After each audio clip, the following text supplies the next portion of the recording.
Hello, everyone. I'm Jenny Wilson, a trustee of the Network for Responsible Public Policy. We're so happy that you've joined us tonight. The Network for Responsible Public Policy connects people with thought leaders who educate and inspire, and tonight will not disappoint. Our renowned speakers, Katherine Gehl and Richard Barton, will discuss the root cause of political dysfunction. Get ready to be surprised. For more information on our distinguished speakers, please visit our website where you'll find their bios, along with our extensive library of videos of past programs and a wealth of information on relevant topics. Tonight's program will be moderated by Kevin Johnson, the Executive Director of the Election Reformers Network. Kevin, thank you for leading tonight's conversation. Let's get started.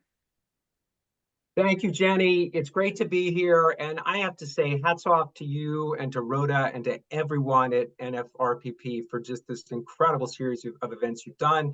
Anyone coming first time to this, go into the archives. You'll see discussions on an incredible range of topics. Those discussions have often given me a chance to hear some of my intellectual heroes, and that's happening again tonight. I am so honored to hear and have a conversation with Katherine and Richard, two people who are really some of the most important people in this country, focusing on some of the most important problems in this country. So welcome to everyone. It's great that you're here. Audiences at these events, I think, are pretty familiar, but we want a lot of questions, and prior ones I've done have been great for that. So whenever you have a question, go ahead and pop it into the Q&A. I plan to stop a couple of different times during the program to turn and ask questions. So it's not going to just be at the end. So don't wait till the end. If you have questions, go ahead and pose them. So welcome, and let's get started. And Katherine and Richard, welcome. We're going to get into some really interesting, election technicalities and some stuff that I think motivates us all. But before we go there, let's start with a personal. What happened in your lives that made these problems so compelling for you and that made you do so much to try to solve them? Katherine, I'll start with you. I think everybody has, their personal story that usually has a certain theme to it, which is, and so this is mine, although we'll see then, Richard, if yours is real different from this, which is to say I was going about my life. I was running a food manufacturing company, a high-tech food manufacturing company in Wisconsin. I was engaged in the political, environment. But I became really frustrated with what was happening in Washington, D.C., beginning in around 2010. And I started to say, what is it here that isn't working? And so I ordered a gajillion books. And basically the books would come and I would look at the table of contents and I would look for where they said the solution was. And then I would go to the back and find the solution. It would be this little teeny tiny chapter that would say where to go from here or some possible next steps. And it would say things like, let's have a national election day. Let's have a constitutional amendment on this, on money. Let's have a constitutional amendment for the electoral college. Let's have a constitutional amendment about gerrymandering, which we all know we're not getting. So basically they would come up with either advice and ideas that was totally insufficient to really make any headway in the huge problems that we had. Even though some of these things are good, yes, we should have, a election day off. I'm for that.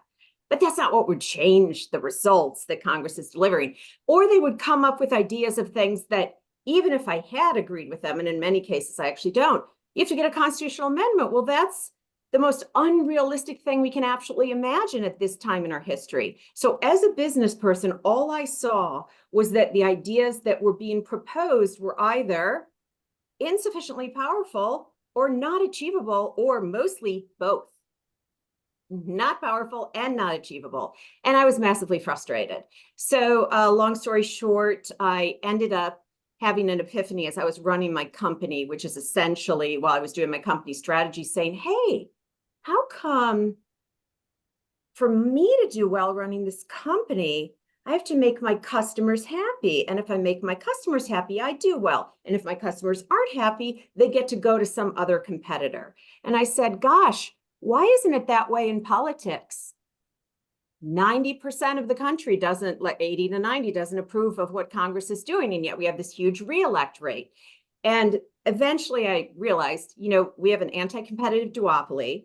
And our problem is not that we have only two parties. Our problem is that the current two are guaranteed to be the only two ongoingly, regardless of what we do or what they do or don't get done on behalf of the citizens.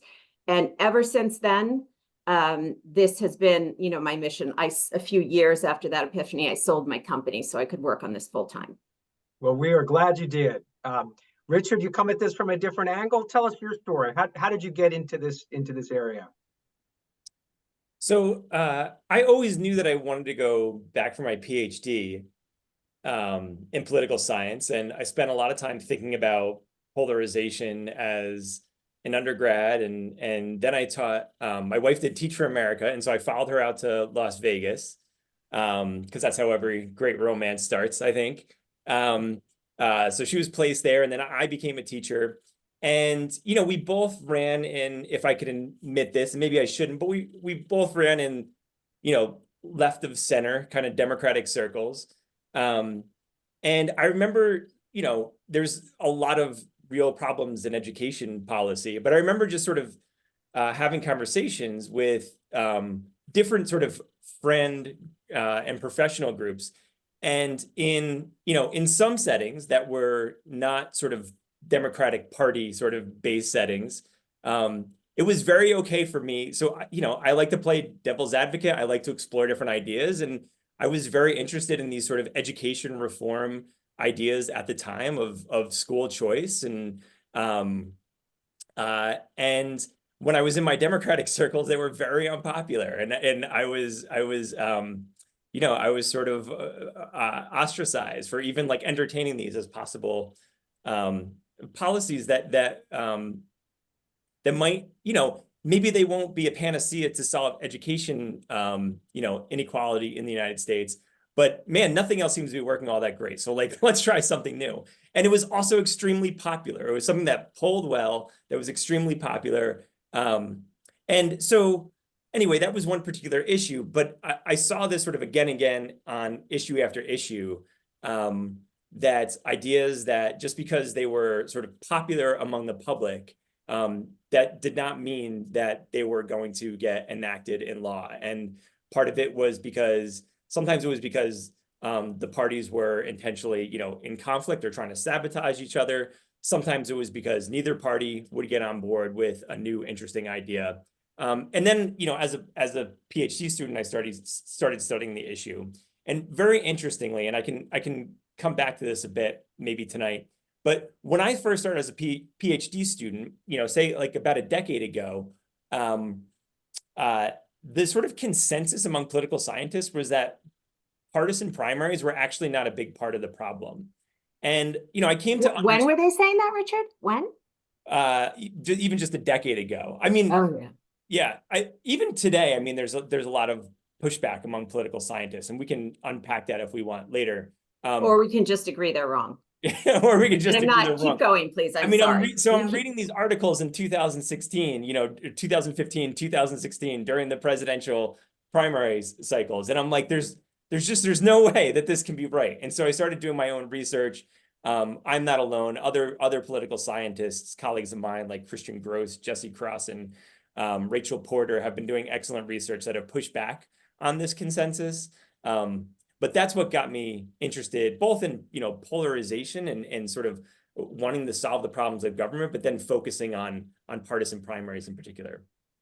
All right, and that gets us into the meat of our key issue here, the primary problem.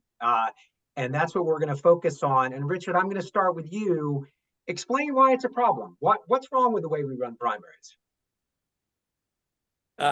Well, the problem looks a little bit different in different states. So in the worst offenders, like New York, where I am, part of the problem is just that a huge segment of the population is entirely disenfranchised from, the primary elections, the first stage where candidates are nominated, and we figure out who is actually going to have the privilege of running in the general election. So in New York State, independents are a huge, I forget what the percentage is, but it's upwards of 40% in New York State as it is nationally. And so it's a huge segment of the public. In some other states, right, they have more open primary systems so voters can participate, but they're siphoned off into two separate elections. One, a Republican primary where Republican partisans are the main base and tend to determine who the winners are, and then the same thing on the Democratic side. And so sort of those independent and more moderate voters, even when they can vote in those primaries, they're split up into two separate elections and they sort of lose that political power. And what you get are candidates that are further to the left or further to the right of the average ordinary voter. And this is particularly problematic because most general elections in the United States are not very competitive. So the vast majority of members of Congress, 83% of Congress, members of Congress come from safe districts that are decidedly red or decidedly blue. And so the primary election is the only consequential election that those members run in. And if those elections are determined by nothing but their partisan base, you can, it's a pretty clear through line to how that really distorts our politics. Katherine, what else would you add to that in explaining the primary problem? I agree with everything Richard said. Here's a way that I think is helpful to think about this. So all of us in our lives do what it takes to get and to keep our jobs. So I want you to think of the election system as how we hire for the job of legislating. So let's talk about for the job of serving us in Congress and solving our problems. Like that would be the job description. The job description would not be go on to cable TV. The job description would be to go to DC and solve these complex policy problems. So what's happening is that, as Richard said, the hiring is happening in the party primary, right? So if it's a red district, it's a Republican district, the hiring happens in the summer in the Republican primary. And if it's a blue district, the hiring happens in the summer in the Democratic primary. And not only are those voters further to the right and left, they also are characterized by what's called negative partisanship, which means that they are motivated in many ways less by their policies and of their quote side, but more by how much they just can't stand the other side. And there's also very few of them, which is say it's fewer than 10% of people who are choosing. So when they are the people who hire, you can think of them as the hiring managers. They're the bosses. They're the bosses. So when people go to DC and they're hired there, they also know that those are the people who are going to give them their performance review in 2 years in Congress and in 6 years in the Senate. And effectively, that group of people forbids the legislators from dealing powerfully with the trade-offs that are inherent to any complex policy issue, right? If our problems were easy and you didn't have to make trade-offs, even this crummy system would solve them. The problem is nobody can have everything they want. Things cost money, and so you have to be able to make a deal and negotiate and work across the aisle. And that's exactly the kind of behavior that the current people who hire don't want to see. If general election voters hired the people who went and worked for us, they would do different things because the kinds of actions, the kinds of problems, the kinds of solutions that general election voters would like to see is a totally different set than what 8% of this side and 8% of this side wants to see. So not only is it massively undemocratic that most general elections in this country are a farce. Like I want everybody to totally get that. 85% of our general elections for Congress are a farce. You might as well stay home because the decision was made months before. By the way, this is the great disenfranchisement we should be outraged about. But nonetheless, that the problem with that is that it changes what they do because they don't report to most voters. Let's pick up on that last point and maybe make this concrete in terms of actual policies that people have been talking about recently. If whichever of you would like to take this, I mean, for example, we could talk about the immigration bill, the compromise that failed, or we could talk about the debt, our national debt, or any other example of the way in which the willingness and the ability to come together and solve problems ends up getting lost in the calculation and the incentives that the members of Congress have given this system. So, so I'm going to answer that question and also agree with everything Katherine said, and elaborate a little bit. Try to synthesize the earlier point I made with what Katherine just said. So one of the reasons why some political scientists push back on the idea that primaries are a big part of the problem is you'll hear people say, well, primaries have actually been around for decades, and the problem of governance, as we define it, maybe it's not quite that old, right? It doesn't go back to the 1950s, arguably. So what I have found in my research is that there's partisan sorting and geographic sorting, and all of that has exacerbated it. There's an increase as elections, as competition for control over Congress has become more competitive. There's been more partisan teamsmanship, and so more trying to sabotage the other party. And so all of these are forces that have to do with, that are beyond just partisan primaries. But what we've seen on top of all of that over the last few decades is that primaries have, yes, it seems to be true that primary voters are a bit more extreme than their counterparts who just vote in the general election. But primaries are low turnout elections that are easily captured by ideological activist groups and ideological donors, and that's what we've seen. And so a big part of what they do that is successful is take the recent immigration bill, and why a lot of members of on both sides, frankly, who would be willing to compromise more. What they're afraid of is that they are going to co-sponsor legislation, or if they're in the committee, they are going to make vote for some sort of amendment that is a compromise across the aisle. And of course, ordinary voters, even ordinary primary voters, are not going to pay attention in that level of detail. But these activist groups and donors who are funding them and possible primary challengers are paying extremely close attention to this. And when that Republican co-sponsors a bill with a Democrat, or votes to accept a Democrat introduced amendment, that is going to get blasted all over social media. It's going to be the email list to all the Republican primary voters. It's going to get their emails are going to get spammed with this person's name on it, and members of Congress know that, right? And so they strategically and I love the analogy of who's hiring you, very strategically and rationally, they recognize who's going to hire them. They recognize if who's hiring them is going to see, accepts moderate compromise on their resume, that they're going to be out of a job very quickly. Katherine, anything you would add to that? Yeah, I think we'll just go back and forth agreeing with each other and then adding on. So yes, that absolutely happens. It's a pressure point in the process. It's, I don't know, in military terms, it's where you'd sort of be funneled into, some thin, narrow point where you would be sitting ducks.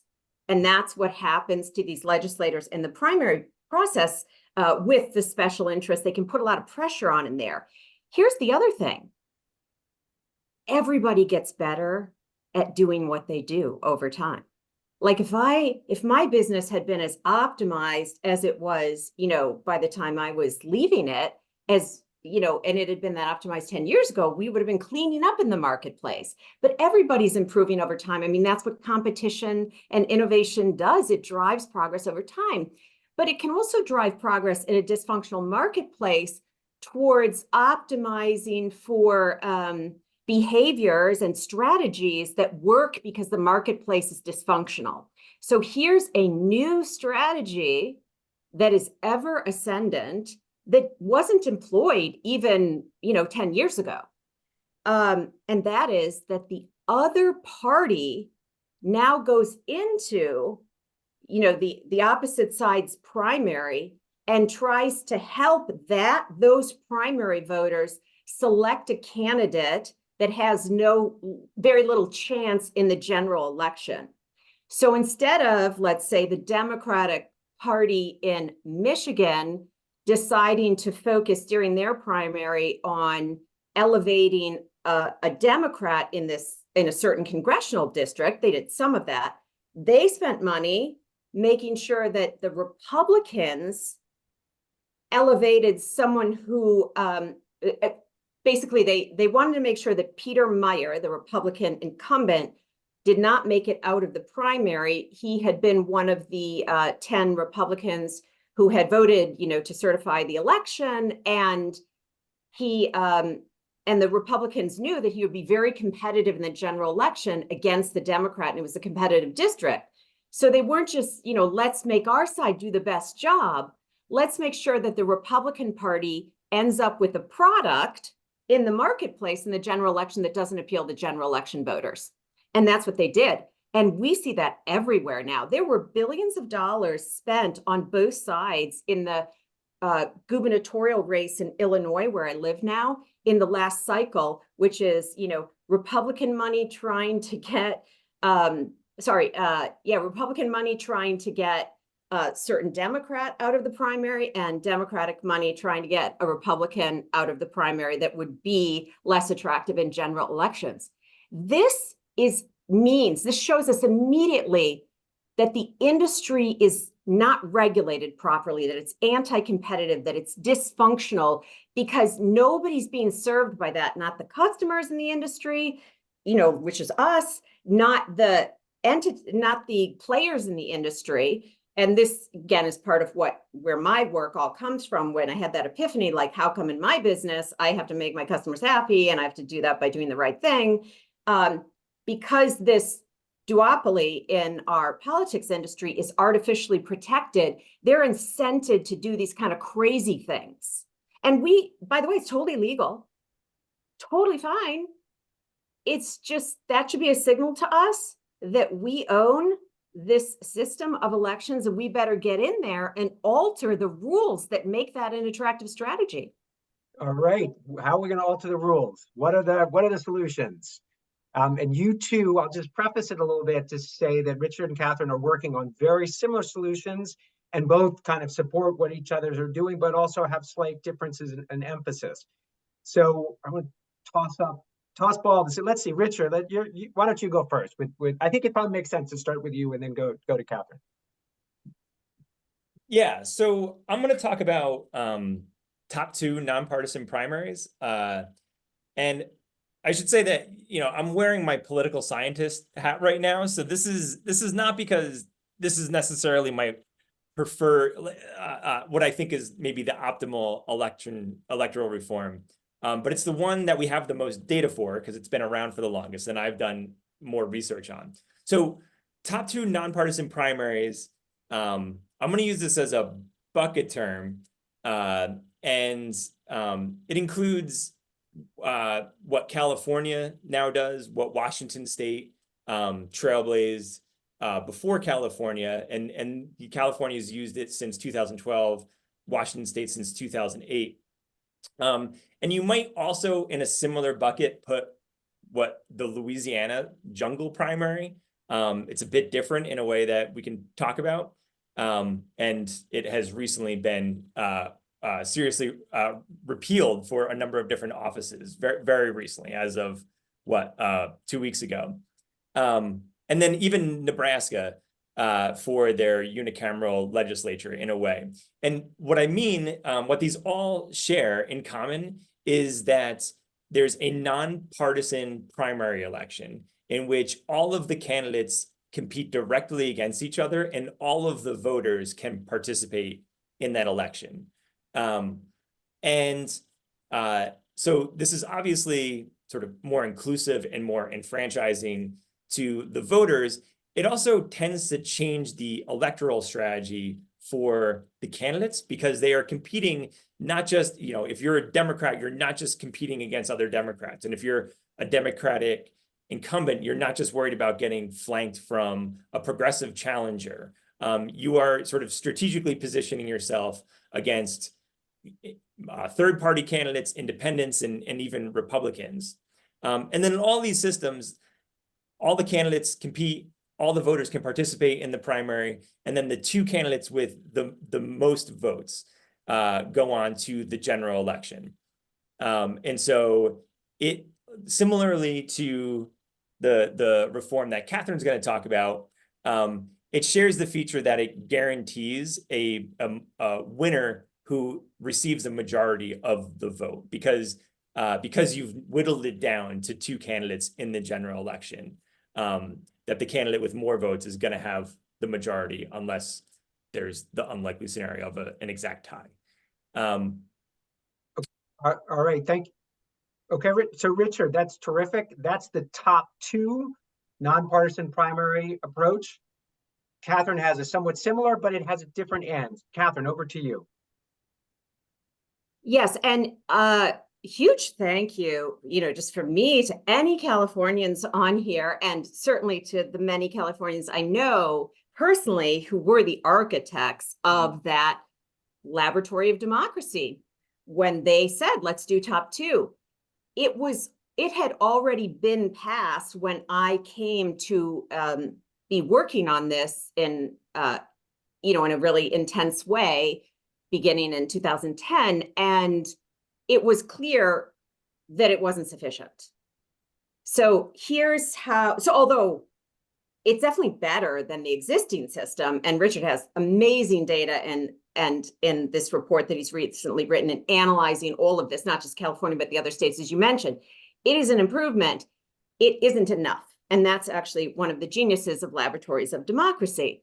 In fact, just yesterday, the leader who developed and led the top two primary effort in California publicly, had an op-ed saying it's time for the reform to be, changed, which is he's now calling for what I'm about to tell you. Okay, so the system that I am proposing is called Final Five voting. And I'm going to give you the details, but first I want to talk about one thing. So we're talking about elections, right? I said that's the hiring system.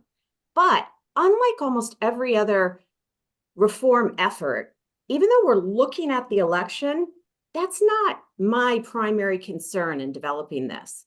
My primary concern is not who wins elections, but what the winners do after they've won.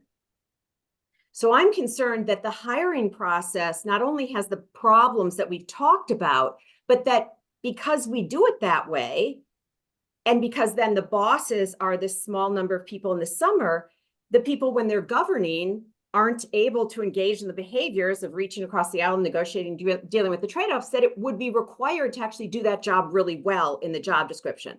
So we need to change how we hire, not so a different person wins necessarily, but so they do different things. A way of looking at this before I get into the details is I want you to know that if the fairy godmother said right now that we could, those of us on this call, could agree on the exact perfect people for every seat in the Senate and the House, and they would govern, but let's leave the rules of their next election the same.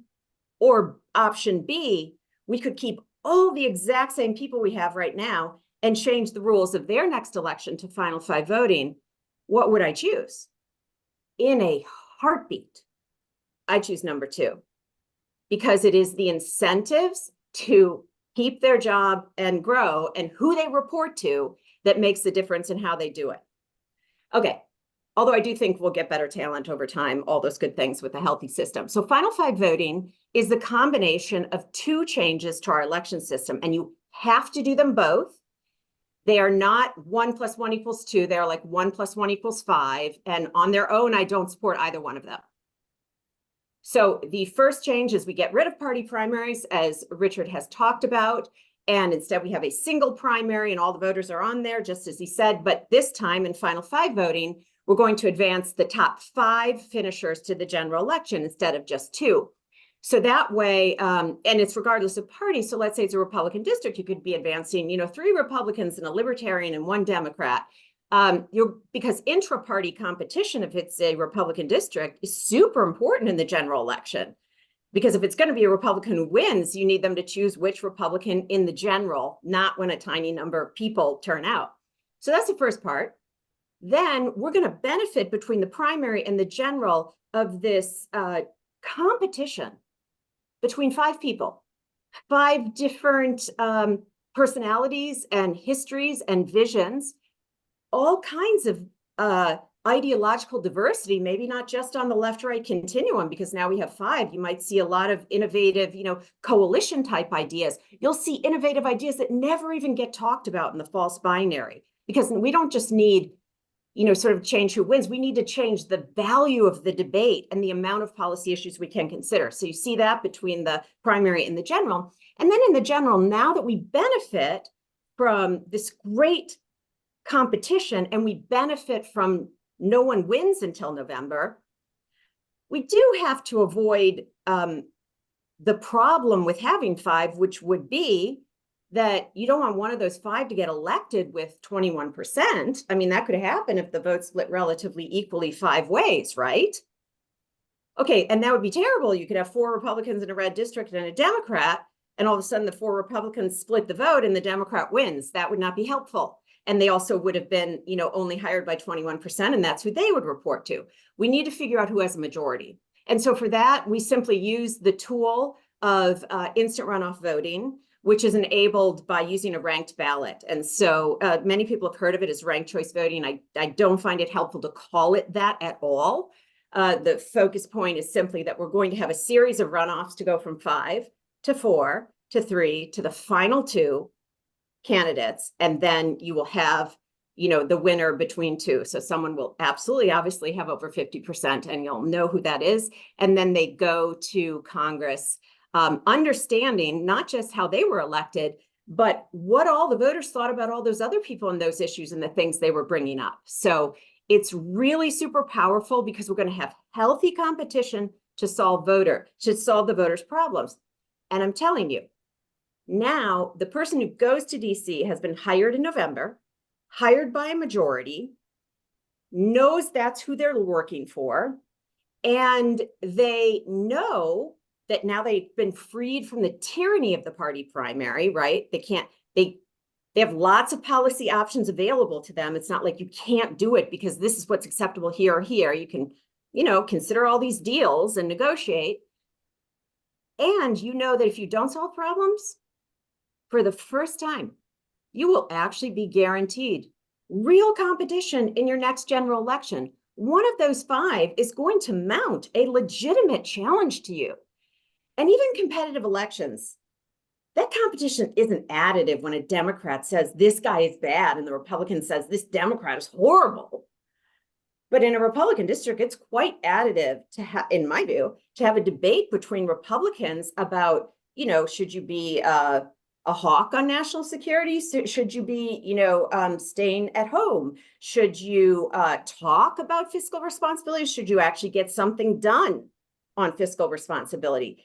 Competition changes what winners do, even when it doesn't change who wins.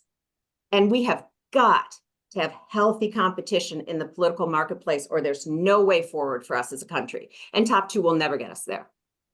Which, by the way, of course, is not a criticism of Richard. He's done an amazing job analyzing all of this, but it's just important that we know that isn't it, which is why Steve Peace called for moving to top 5 or top 4, final 5 or final 4 in his article. So we're talking about 2 approaches that have a lot in common. They both would replace the separate parallel primaries with one primary where all candidates compete and all voters come. And so you don't have those 2 silos where you concentrate extremism and generate candidates that are sort of picked by the wings. I'm sorry, they don't really have that much in common. That's a complete misperception, because when you only advance 2, if the district is blue or red, and you've advanced 2. For the most part, you've still advanced a Democrat or a Republican and a Republican. And if the district is blue, that means the Democrat that was advanced is already guaranteed to win in November. So you didn't make it certain that nobody wins until November. You almost always still win in the primary, and that's what we're seeing right now. Adam Schiff wants to make sure, he's the Democrat in the California Senate race, he wants to make sure he wins in the primary. So he's putting money, Democrat money, into the Republican primary because he wants to elevate Steve Garvey because he doesn't want to compete against another Democrat in a top 2 California race. He wants to make sure he's competing against the Republican. So we think they're the same, but that's what I was saying by it's not 1 + 1 = 2. It's similar, but it's so not powerful that it doesn't have at all the same effects. So the people in California, it wasn't even driven by the same desire. They wanted to make their elections more fair. I'm pro-fair. I'm pro things being democratic. But what voters really want is for the people they elect to be representative, but mostly they also want them to get, done. And top 2 won't deliver that. It doesn't change it. It comes from a totally different view of what elections are for. And Richard, I'm going to give you a chance to at an answer now, and then some of what I think Catherine's talking about will also come up when we talk about the studies that have been done on the impact. But let's hear from you, and then I do want to take a break to go to questions. There are a number of great questions in the Q&A box, but go ahead, Richard. So I'm not sure where to start. So I think, so I guess the big picture, the first thing I would say is to the question of, is top 2 sufficient? I'm not sure what the answer to that is. I'm not sure what our sort of expectation of what would be sufficient is, and I would want to like hash that out. I mean, or like, how's that measurable? Like, I definitely have a sense of what Catherine's vision of competition and how that leads to problem solving. Like, I totally get that. I will say by the standard metrics of political science, so how polarized the California state legislature is, and how polarized even members of Congress from the state of California are, we've seen a significant decline in that under top 2. And these measures are mostly based on roll call voting. And there's problems with this measure for sure. In fact, I've written on the problems with it. But it's still widely used, and it certainly reflects that Republicans under top 2 are more likely to vote with Democrats and vice versa, right? And so that is some metric of a willingness to problem solve and compromise. Now, California remains, I think it's now the second most polarized state in the country. It used to be by far the first most polarized state. But before top 2 was enacted in California, if you rank ordered all 50 states, California was number 1, and the gap between California and the second most polarized state was the biggest gap among any of those. And so over the last decade under top 2, other states have continued to become more polarized, especially in the West. So, Utah, Colorado, Arizona, Oregon, all of these states have become significantly more polarized, while California has ever so slightly depolarized a bit. So I take that as evidence that that we are getting some traction at a top 2. I take Catherine's point that it might not be sufficient, but I guess I'm not conceding that yet. but I definitely, like, it's something that I want to explore. I'm going to stop. There's a lot more I want to respond to there, but I'll stop. All right, a couple questions. There are lots of good questions, and I'll do a couple, and then we'll circle back. But starting off sort of more on a practical one, what explains why so many general election voters don't participate in primaries? Either of you want to answer that? Sometimes, go ahead, Catherine. No, you. I mean, I'll give some quick, I'll just rapid fire. So sometimes they can't because the law says that they can't. I mean, they have election fatigue. So in some places, I mean, in New York State, we're going to have a presidential primary that's separate from our congressional and state partisan primaries. And, you know, and then obviously you have the general election coming up. I mean, in New York State, you also have off year, you have odd year elections for local government. All of that comes with its own primary and general election. So a part of it is fatigue. And don't you agree, Richard, by the way, that the parties wanted it that way? They wanted off-year elections because they didn't want very many people to participate, because they wanted fewer people that they could, you know, control more. The parties like to do that. Yeah, the parties and also like incumbents who are in office, right? So like the party leadership, but also just the incumbents, they like the system that they got elected in, and how that reduces competition. And then the last thing I would say is I think a lot of voters, even if it's an open primary state, you know, they look at who Republicans tend to nominate, they look at who Democrats tend to nominate, and they're like, neither one of those is for me. A question I'd like to comment on that also. Sure. So that is a great question. And at the same time, immaterial. Here's what I mean by that. Like, what we always need to be looking at is not, we need to look at the questions that we can do something about. Like, so this issue of, well, how about, like when I talk about, oh, and Richard, I'm sure you get this, let's just increase the turnout in the primaries, and then, you know, they would elect better people out of the primary. And I say, I got a different idea. How about we just move the point when people are hired to the election where everybody already shows up? And that's November. And then we don't have to run this millions of dollars and try to get people to show up in the summer when they're on vacation. We could just make sure that nobody wins until everybody's already coming. And that's actually in many ways easier to do.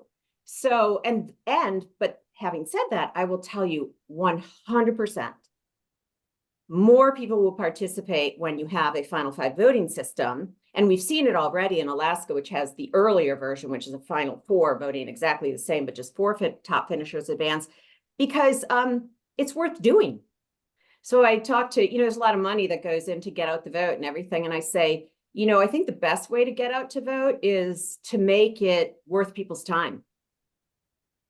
Right? And so in a primary that's that is a single primary and everybody's participating on the same ballot and you get to pick your favorite, there's a lot to look at there. There's a lot of people that can draw you out. And then when you have 5 or 4 in a final four system competitors in the general, there is someone you would like who would bring you out to vote for them as your first top choice on the ranked ballot, even if after that you know, have your second choice be someone you like, someone less, and your third the same. You're brought to the election by the fact that there are candidates that appeal to you and by the fact that your vote is actually going to matter. It is very interesting how often people talk about participation, turnout as something that's separate from whether the race is competitive at all. And we have huge efforts to measure and increase turnout in, you know, districts where it's not going to be a meaningful situation, as though the turnout sort of as civic virtue. Yeah. And civic virtue matters, but let's be realistic. People are human. They have their things to do. They've got time, and they want. So, you know, coming from business. Oh, yeah. Sorry. Coming from business, I do find that I am really sort of cut and dried about things like that. Like I am all about civic virtue, and I will cry at every, you know, important ceremony. And I mean, I'm motivated by all of this stuff, but I'm also like massively practical coming from business. Like we didn't found an organization, as I said, like to do constitutional amendments just because we could raise money about that, because we're promising something we absolutely cannot deliver. Ain't going to happen, you know, before I'm dead. Now, that doesn't mean I don't think anybody should work on constitutional amendments, because eventually, if you get final five voting, change the dynamic and everything, you will be able to do that. It's just you should be honest about what the time frame is. And I think that we sell a lot of things in this marketplace of solving our political problems, which should never be sold, because the products aren't going to do what they said they were going to do. And again, in the marketplace that's healthy competition in business, that doesn't happen in the same way. All right, speaking of other things that get promoted in the marketplace of solutions, there's a question about redistricting. And the question is, do you think the primaries are really the main problem? It seems that the way districts are gerrymandered would render moot any changes to how primaries are run. So I would say, I think our primary system is a bigger part of the problem right now. And it's not that gerrymandering's not a part of the problem, but I mean, the Senate isn't gerrymandered, and the Senate has become a place where I mean, there's more bipartisanship and problem solving than there is in the House, for sure, but it's still, I wouldn't say a sort of beacon of hope for good governance. And if you look at, so, you know, part of the hope of, you know, redistricting commissions and stopping gerrymandering, part of that, the hope is that you'll have more competitive general elections between a Democrat and a Republican. And, you know, what I see is when you still have partisan primaries that are determining the candidates, general election competitiveness by itself is not enough, right? I mean, look at the Senate races in Pennsylvania and Georgia and Arizona in the last cycle. You know, there was a reason why Mitch McConnell was complaining about the nominees that he was stuck with. And yet those were incredibly competitive elections. So, you know, I think that those sort of exemplify why the primary problem is the foremost problem. And yes, like gerrymandering definitely a problem, but I think that this should be our at the forefront of reform. Katherine, anything you'd add to that? I just totally agree. Awesome. All right, I want to go now. We've already started talking a little bit about where this is being used and how we're seeing impacts. Richard, you've mentioned some of the data that's come out of California. I want to turn to Alaska, which is using the top four or the final four voting.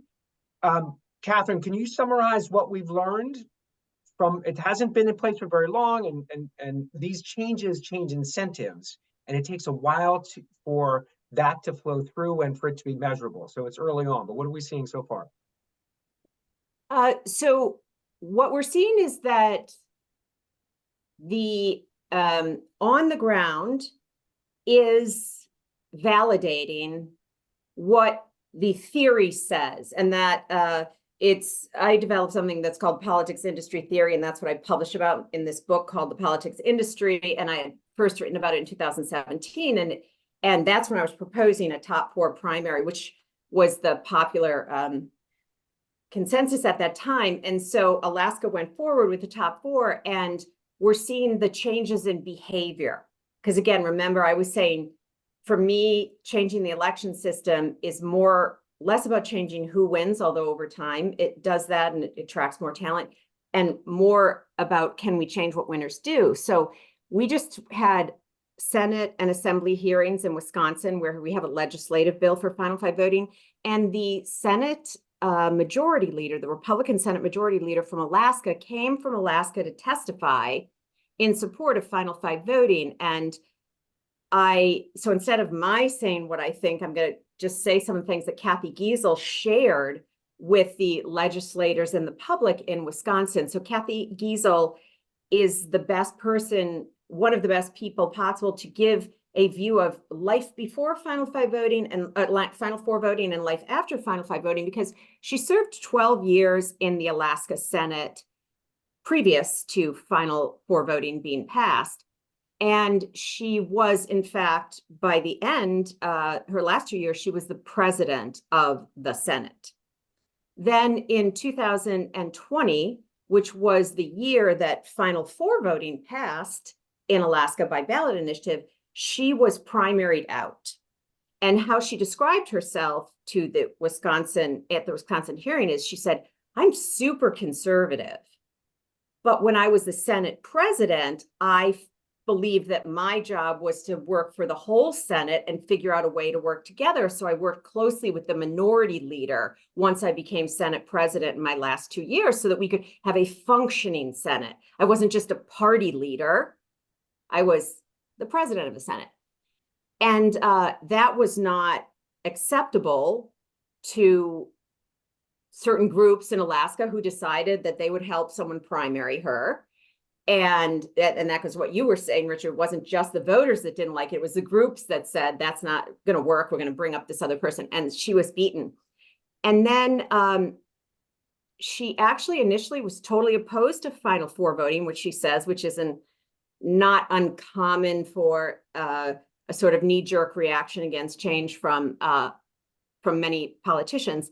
And then, but after it was passed in 2020, she came around, she voted for it by the time, I believe she said that by the time it came up to a vote. But after, she ran again in 2022 under the new rules of the game. She wouldn't have done that under the old rules of the game because she couldn't have gotten out of her primary. So she ran again. She made it to the general election along with the incumbent who had defeated her previously. And then she won the general election. She describes dramatic differences both in campaigning and then in governing. So in campaigning, she was saying how, oh, it was totally different. You know, I used to buy the lists of the Republicans and then I would go door to door, like it tells you I should talk to this person, they're Republicans, skip these doors, go to that door. And it's like tedious and expensive to buy the list. And she had no money because no one believed in her anymore in 2022. So she just went to every door because now every voter mattered to her. She said by the end, she was so excited to wake up in the morning. And it was actually faster to go to every door and talk to, far more people than it was to only target the people that were, quote, on your side. It's so inspirational to listen to her talk about it.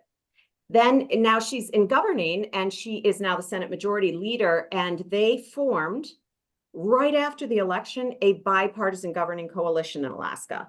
So if you look at what happened when we've had the speaker fights in the Republican Congress now with McCarthy and then Johnson and the interregnum, shall we call it, that's not what they had in Alaska.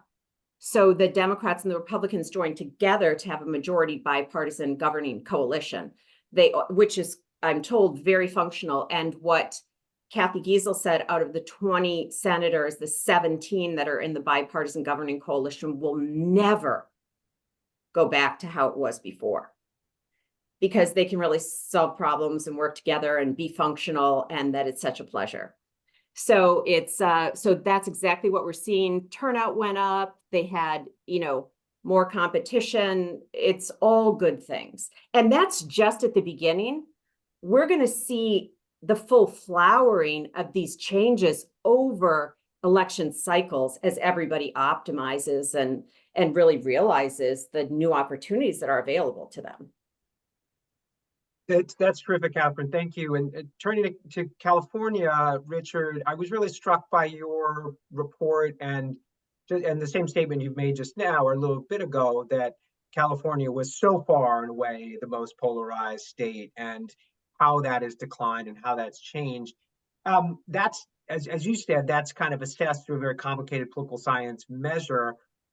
What would we see, or how much would we see of that if we were in Sacramento watching the assembly work? Or what's the sort of tangible feeling of that? Has there been some of this, more of this kind of problem solving that Catherine talks about, a little bit more of this willingness to reach across the aisle or willingness to campaign across the aisle?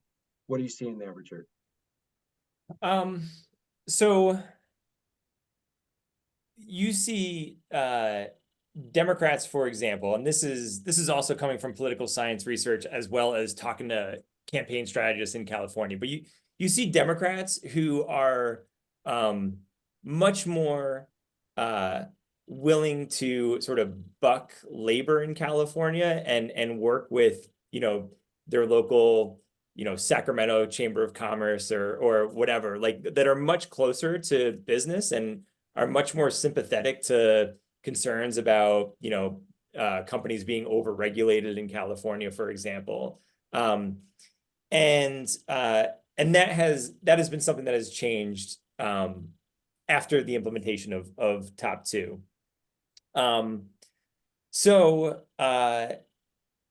Yeah, I think you hear you still hear a lot of frustration for sure among legislators and voters in California for some of the reasons that Katherine mentioned. It's also, like I said, people have been frustrated about politics in California for a long time now. And by a lot of metrics, there has been improvement in California. And so I think a difficult thing for me as someone who likes to look at data is, how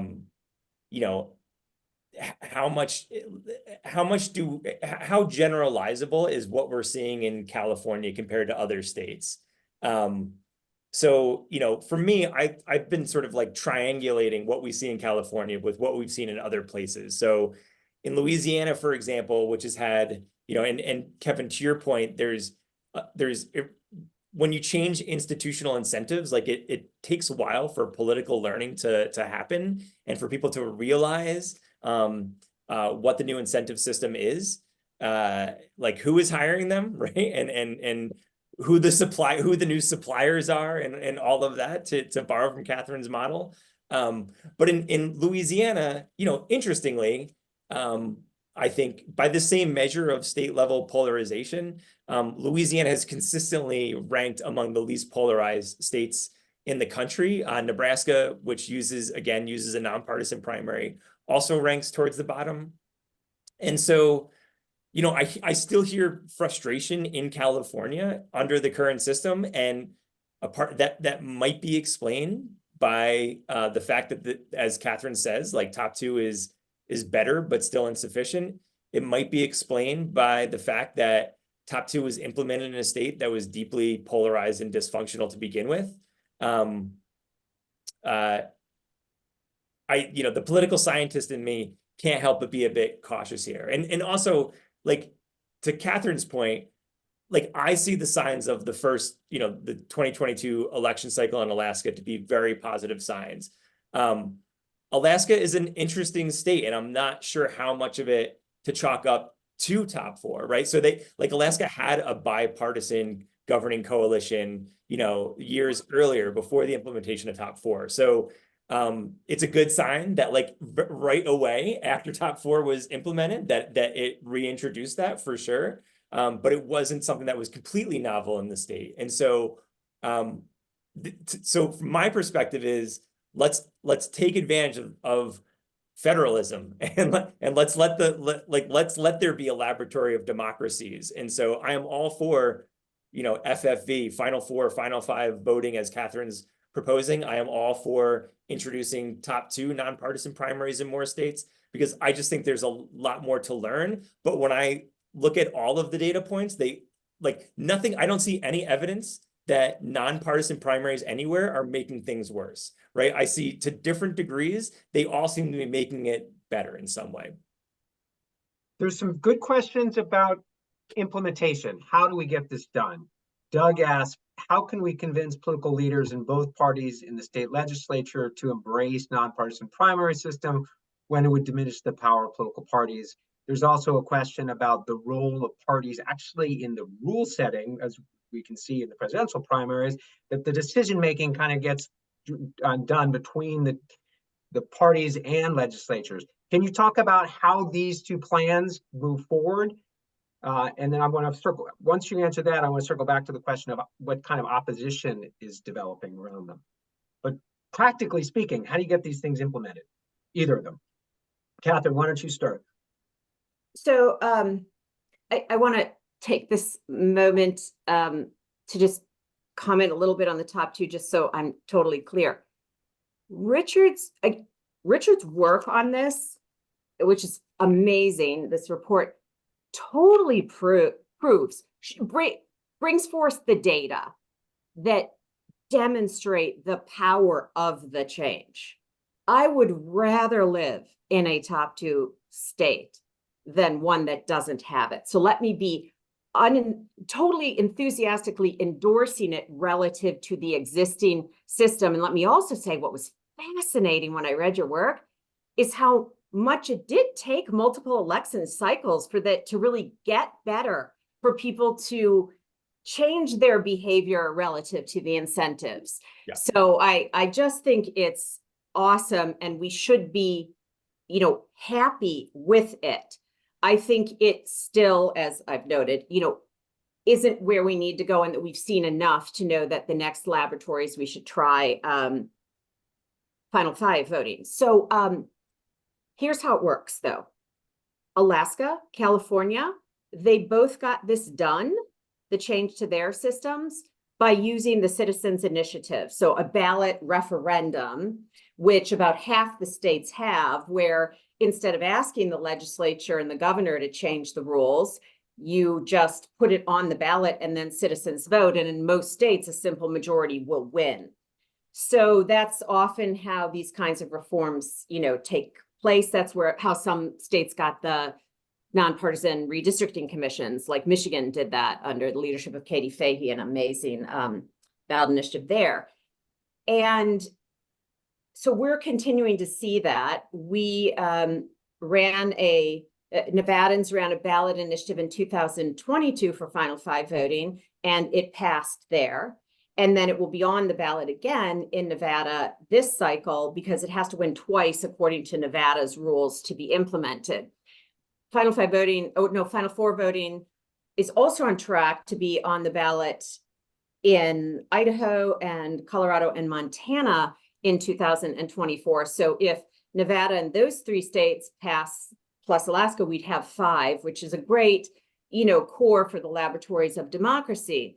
And I do think, and I say this to governors because I'm spending a significant amount of time meeting with governors, talking about how, this is really the incentives you would want to be governing, your state with. And what I'm saying to them is, this is going to be a competitive advantage for your state, right? States are always competing against each other for investment, for additional jobs and additional, investment into their state in every way.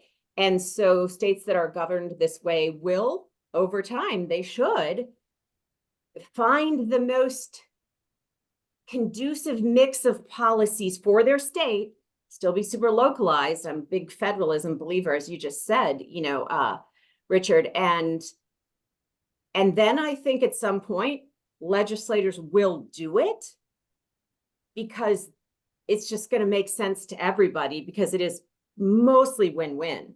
And so for that reason, we also already have legislative campaigns. So one of my, friends, another CEO in Wisconsin, said to me way back in 2017, when I first published about this out of Harvard Business School, he said, how about money where mouth is, Katherine? Like, shouldn't, you do something? And I was like, oh, I'm just going to have the ideas, other people can do. We don't have ballot initiative here. Anyway, he convinced me, and we started a legislative campaign in Wisconsin back in 2017. So we've been doing it for a long time now. We knew it would take up to 10 years, and we've been committed. It's been bipartisan all the way. And that's why I was saying earlier, we had our Senate and Assembly hearings, on this bill, and we're, really making much more progress than people would have thought. So, and I just had a meeting in this home here 2 weeks ago about founding the legislative campaign for Final 5 voting in Illinois. There's also a campaign underway for Final 5 voting already in New York City. That's ballot initiative for 2026. In Massachusetts, ballot initiative for 2026. So it's really happening everywhere. I think it's kind of the movement that is least known, but really has a lot of potential. I don't know, Richard, are there any top 2 ones happening this year? No, there are not. There's no, the traction happening right now in top 2 is just in the backwards direction. Oh yeah, like Louisiana is what you're saying. Yeah. Right. Yeah. Yeah, no, there's not. But you get the Okay, so sense one, that, I ahead. think we should say one thing that, because it will be definitely misunderstood if we don't say it. So the most common assumption when thinking about Final Five voting is that it will be bad for parties. Mhm. And I want to say I categorically disagree. So, and I wouldn't want it to be bad for parties. We need strong parties. But we need, because like nobody says, oh, consumers would do better if all of the tech companies were weak. No, we'd get no innovation. We wouldn't, they wouldn't be trying to lower the prices on things. Consumers are benefited when providers, companies, or politicians or parties are competing to deliver what these consumers would want. And that is where, innovation comes from. So it's fine for parties to be strong. It's great for companies to be strong, as long as if they don't take advantage of being so strong and take all the profits for themselves. And the reason they don't do it in a healthy marketplace is because then a new competitor would come in and say, this company totally takes advantage of you. So here I am to offer you the same great product at a different price. And that's how you get to have strong companies that are incented to do things that benefit customers and divide the value up in the industry. What's wrong with politics is that you can't have more than two based on a historical mistake that we made years ago. And this is sort of unknown to people. So when we, when the founders, made the Constitution, then they had to make all the regular rules of the game, which is, okay, now we're going to elect people. Well, how actually do you have election? There were no elections for the king. I mean, they didn't have any. So they found one example of existing elections at the time, and it was countryside elections in Britain. And in Britain, they had this rule that the person with the most votes wins. And so that's what we did. And it turns out that that is a crazy bad idea. Because the problem with the rule, it's called plurality voting, that says the person with the most votes wins, is whenever you have more than two, the third, fourth, or fifth, whatever, is going to be, you're going to feel you're wasting your vote, or worse, it's going to spoil the election. And this is what we're seeing with the presidential election. The most votes wins rule is why we have all these lesser of two evils elections. And it is why the parties can continue to do so well, no matter that everybody is upset with them. Because there's no way for you to have good competition and have the third, fourth, and fifth. So that's why I was saying, once we have the competition that we need, that we're going to have 5 in the general election, you have to find a way to not just let the most votes win, like the person win with 21%. You have to find out who has a majority, which is why we use instant runoffs. And until we change that, we are never going to have see the end of these repeated lesser of two evils elections, because it's just structurally disincented. And so we don't need, as I'm saying, we don't need multiple parties. I mean, I'm fine if all that competition is intra-party. What we need is the threat of a new party to hold them accountable. And so before we end, I hope we can talk about the last time we did have competition, which was in the presidential election, which is the last time we got balanced budgets. And that will, I want to remind myself to say that before we end. So Well, strong parties, and you asked me a different question though, but strong parties, super strong parties. One of those parties has been passing laws to prohibit ranked choice voting in many states, and it's setting that as national policy. I wanted to pick up on the question of sort of the obstacles to implementation that came up earlier. What's your comment about that? How much of a hurdle is that? What's driving that opposition? Richard, why don't you take a start at this? So I think there's a belief that nonpartisan primaries, and including FFV with instant runoff, that it's bad for parties in general. And I think that among Republicans, that there's an increasing belief that it's bad for the GOP. I can tell you that the evidence, so we can come back to this, the idea of strong parties, which one thing that I really, which, by the way, we did not plan to both like cross endorse each other's work during this, but as a political scientist, one of the things that I really, really, truly appreciated about Katherine's book, which is excellent, is the sort of care that she gives to the actual decades of political science research and the thinking on the importance of strong parties in a vital democracy, because I think it's something that a lot of reformers, they sort of they demonize parties as whole, rather than sort of recognize that parties play an incredibly important role in connecting citizens to government, and that it's our current manifestations of the two parties and the two-party duopoly that's the problem. Okay, so all that said, the evidence that that these reforms are bad for Republicans is just like it doesn't actually work out when you do the math. So and I've done this sort of analysis. I've published it. I apologize, I can't remember where, but it's on the Unite America website for sure. But when you look at in nonpartisan primary states, you look at the performance of Republican members of Congress compared to the performance of, say, the Republican presidential candidate, and the presidential candidate, is not coming from the nonpartisan primary system. So these are different types of candidates coming from different types of election systems.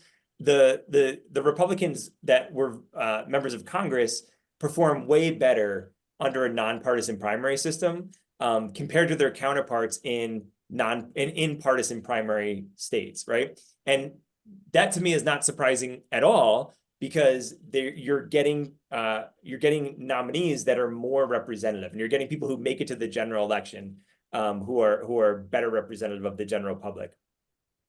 But this belief is out there that it's bad for Republicans. I mean, I think you look at the outcome in Alaska, and I don't see any evidence to suggest that Republicans did bad in Alaska in 2022. So there's it's sort of evidence of the polarization that if one side likes something, we have to hate it. It's just, and I think and both sides do that. I mean, I think that's part of it, thinking. but the other part of the problem, I think, goes back to Katherine's point about it. The way I understand our current political parties is that they're very weak in the sense that they've become captured by these sort of fringe movements and the kind of special interest activist groups that I've been talking about. And so I think what you see is people who have gotten control of the parties, who they want to continue to represent these sort of narrow segments of their partisan base, because that's how they've been, that's how the incentives have been for the last, decade plus at least. And that's how they've behaved in their career. And so that's the most sort of convenient strategic thing for them to do. And so for them to embrace a reform that is going to change those incentives is going to force them to change their behavior. And I think that's another, that's a big part of where this resistance is coming from. But all that said, when you interview legislators, you get them off the record and you read journalistic accounts or political science that anonymizes who they are, consistently they talk about how much they hate their job, right? And to me, I just see this as such an opening, right? If everybody hates their job so much, and why wouldn't they, right? They have to cater to this fringe base. And so I think that presents a real sort of opening here, despite the resistance. Katherine, you talked about the... Can I say something? May I say Certainly. something about the strong parties? So again, coming from business, this is crazy. Who wants to run a company where you don't actually control your product? Okay, which is what's happening. because because of party primaries, so the progressives 100 years ago said, well, these party primaries, so they aren't chosen, the candidates, the winners aren't chosen in smoke-filled back rooms. But now the party itself doesn't get to select their candidate quality, which is what Mitch McConnell was complaining about. They can't employ a strategy that gets them a candidate that is at the sweet spot of believes, in their platform and can win this race in this district in this, election cycle. They're incapable of doing that. They have to, get their product from the public, from a small slice of the public. And sometimes they have to get their product that they're going to run in the general election from people from the other party or, the other side who's putting money in to get them a bad product that isn't going to win. Of course they're weak. So once the primary is a single primary, they become the private organizations that they are, and they are allowed to use whatever processes they develop strategically to find the people at the sweet spot of, believes what they believe and can win. And the reason it's okay for them to do that privately and is actually beneficial to the customers, to the voters, is because they're held accountable by the fact that if they don't do that well, others are going to come in. And so it's just crazy that anybody would, it sounds so critical. I shouldn't sound that way. Once we think about it, it is crazy to think that you would be more powerful if you have no control over what you're bringing to the marketplace. It doesn't work that way. Katherine, I want to pick up on your discussion of the importance of the possibility of an alternative party. And William Vincent makes the point that third parties have traditionally failed because they cannot win the White House. And that really won't change until one of those amendments that you've said aren't possible. The presidential rules are absolutely the duopoly, the linchpin of that we will only have, as you said, and for all sorts of reasons. How much does that trickle down?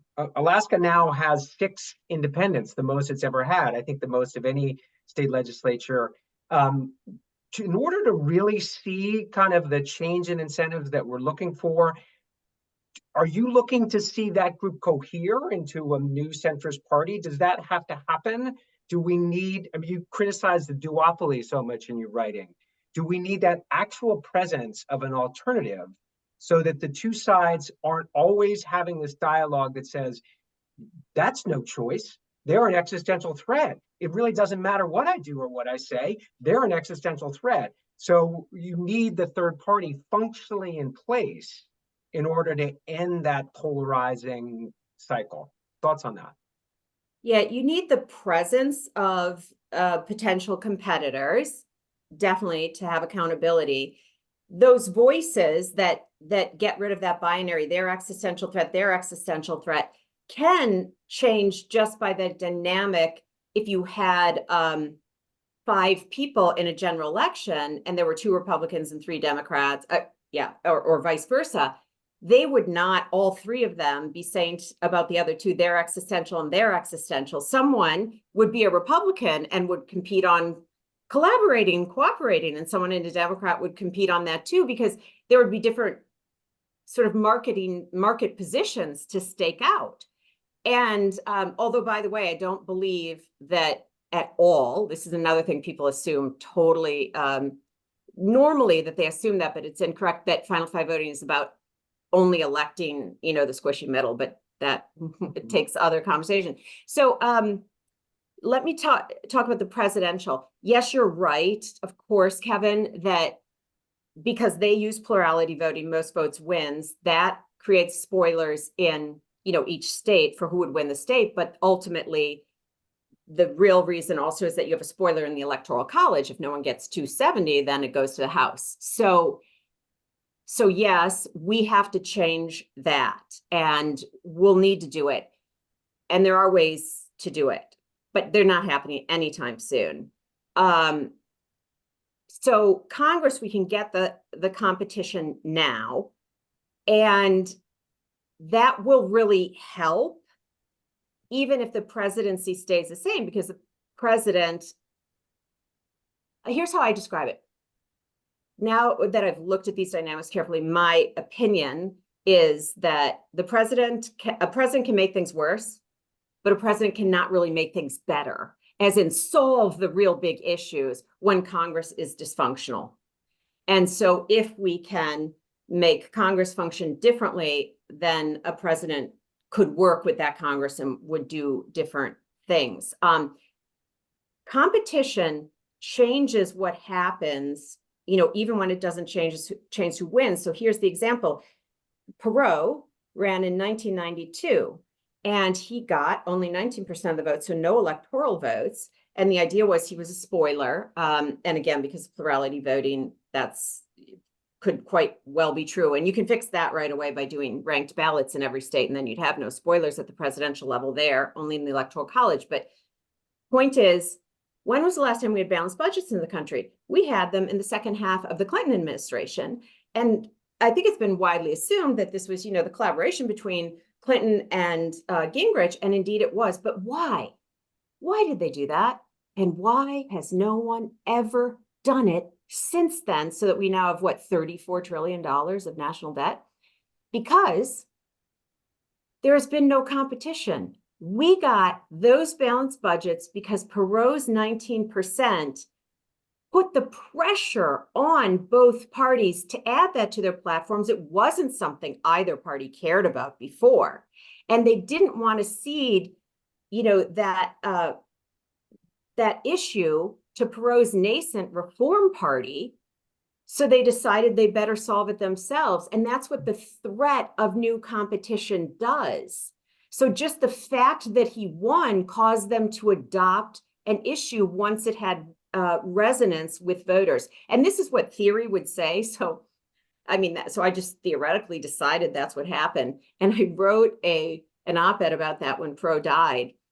And then thank goodness, because it turned out that other people didn't theoretically agree with me, but it turned out that Paul Begala, one of Clinton's economic advisors, wrote an op-ed the same day when, after Perot passed away. And he said, and I quote, essentially, "It is doubtful we would have addressed this issue without the pressure that Perot's voters brought to the table." So that's why we need it. And that's another reason why we need more than two, because you're going to have that continued existential competition, and you're not going to see innovative ideas come in. All those five are not there because they're going to win.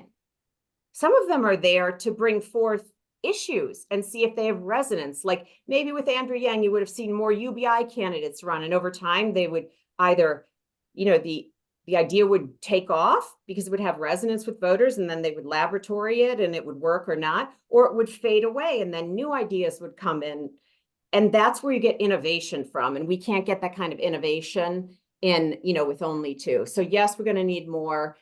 We can address the presidency later, but it's not going to keep us from getting the competition. You can get it inside the party, which is why the Republicans would be super benefited by this, because they don't have to have a civil war. They can have a party that, has candidates that are Romney Republicans and candidates that are Trump Republicans, and they can have both kinds in the general election and support both of them if they want and let the voters choose, and they don't have to tear themselves apart.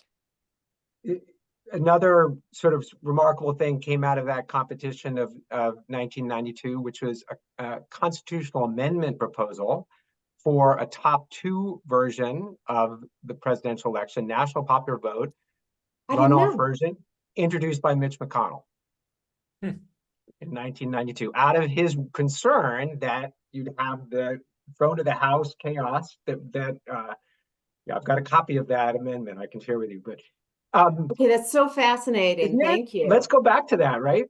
Yeah, by the way, and let's say that Chuck Schumer wrote an editorial some time ago about how we needed to get rid of party primaries. And he said they were ruining everything. So maybe we can get Chuck Schumer and Mitch McConnell together, and they can agree on the things they used to agree on, and get these things done.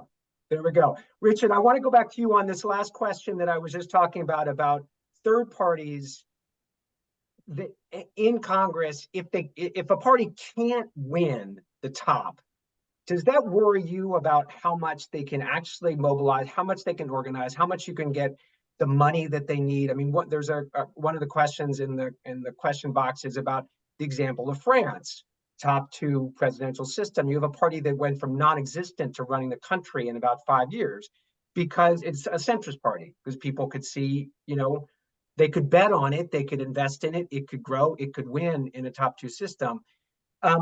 Your thought on how much we need a third party at this point? How much time do I have? I got only about 2 minutes. Sorry to say. so.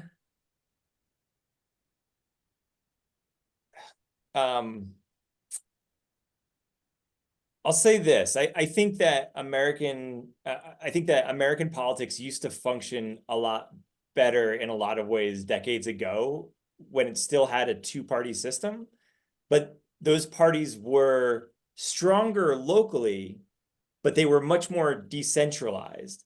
And they were not, you could be a pro-life Democrat in the Deep South in a way that you can't anymore if you run in a state with a partisan primary.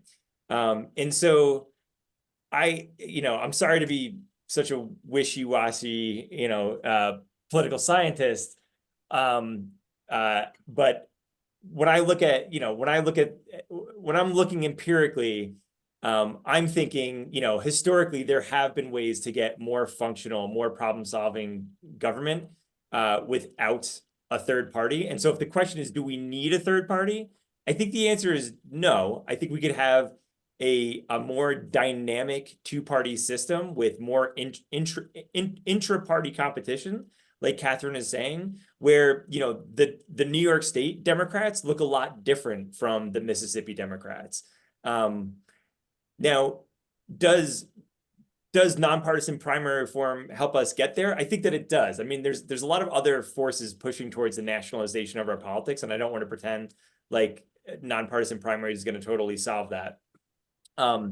However, by undercutting the same sort of activist groups and donors that we've been talking about who have really gotten a hold of partisan primaries, I think that these nonpartisan primary reforms, from what we've seen, they open it up to general election voters in these localities, in these states, to get representation that is closer to them and their particular needs and interests. So I will say, another way of cutting at this real quickly is if you are convinced that we need a multi-party system and you disagree with me, I will say that I think that Katherine's policy of FFV is a better route than top two, because top two allows the top two candidates to go on to the general.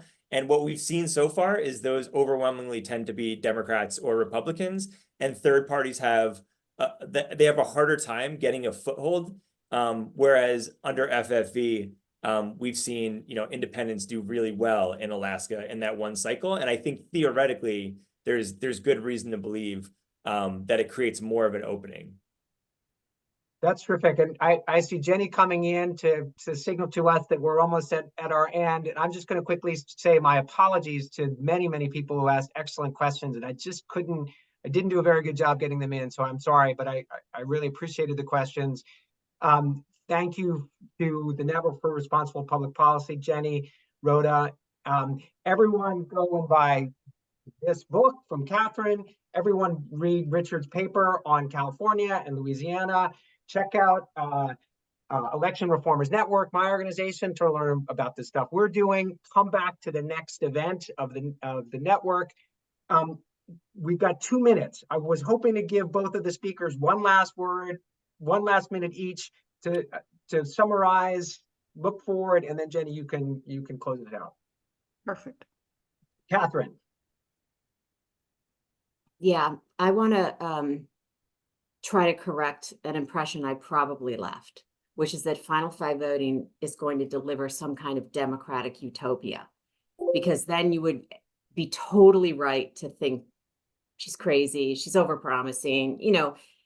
I think this is the best chance that's in front of us now, based on everything we know, and that That was the same when we founded the country. It was the best possibility, but we didn't know for sure if it was going to work, this great American experiment. So that's the reason that we do it, not because it's guaranteed. And in fact, I will tell you what I think the greatest possibility for something like Final Five voting is, which is to say that I really still agree with Winston Churchill that democracy is the worst form of government out there, except when compared to all the others.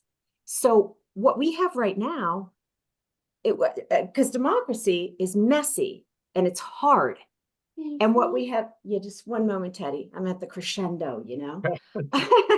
Democracy, messy, hard. And what we have right now is a democracy that is messy and hard and bad results to show for it. With Final Five voting, we could have a democracy that is messy and hard and some good results to show for all that. And that would be utopia for democracy. Right, Teddy? Yeah. Richard, last minute.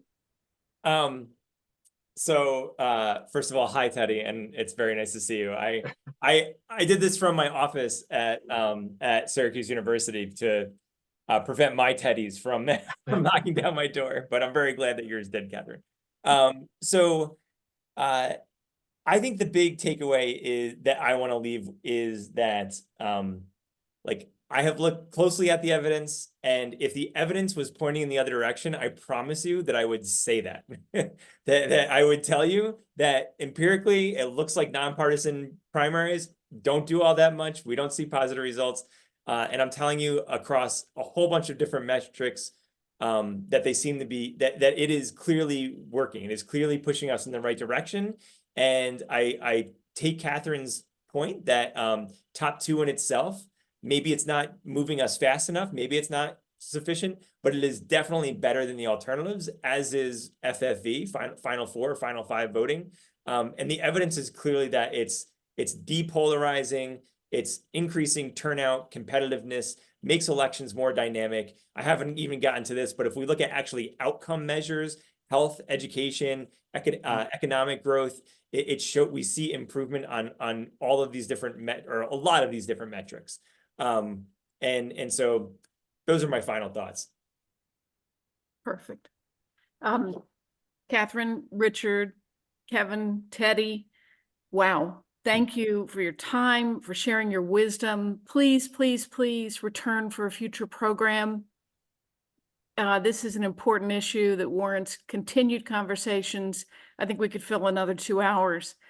We sincerely appreciate your time and your essential thoughts on election reforms. Please join us on Thursday, March 21st for another timely and important conversation on elections and the role of big money. Visit nfrpp.org to learn more about our upcoming programs and sign up for our newsletter. Please watch your email for a brief survey on tonight's program. We use your input to shape future programs. Thank you all, and see you on Thursday, March 21st. Good night, everyone. It was a privilege. Thank you. Thanks so much. Bye, Teddy. Thanks, everyone.